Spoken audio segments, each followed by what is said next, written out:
মই অসমীয়াত ভিডিঅ' নবনাওঁ, কিন্তু আজি বাধ্যত পৰি এখন ভিডিঅ' বনাবলগীয়া হৈছে।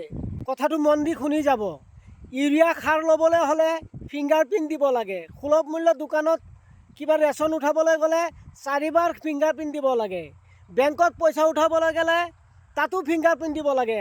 এইখিনিতে এটা কথা মোৰ, এতিয়া যে ইলেকশ্যনৰ বতৰ, চৰকাৰে কি এইটো আইন বনাব নোৱাৰে যে এইবাৰৰ পৰা যোনে যোনে ভোট প্ৰদান কৰিবলৈ যাব চবৰে কিন্তু ফিংগাৰপ্ৰিণ্ট দিব লাগিব? এইটো কি চৰকাৰে কৰিব নোৱাৰে? কৰিব পাৰিব, কিন্তু নকৰে। ইয়াত কিবা সোমাই থাকে, মানে ভোটৰ বিষয়টো লৈ পেলাই এইটো মানে কিবা এটা ষড়যন্ত্ৰ।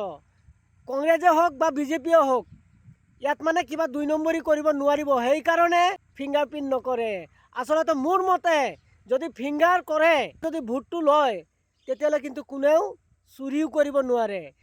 ৰাইজ, আপোনালোকে যদি মোৰ কথাটোত একমত হয়, তেতিয়াহ'লে ভিডিঅ'টো শ্বেয়াৰ কৰি দিয়ক।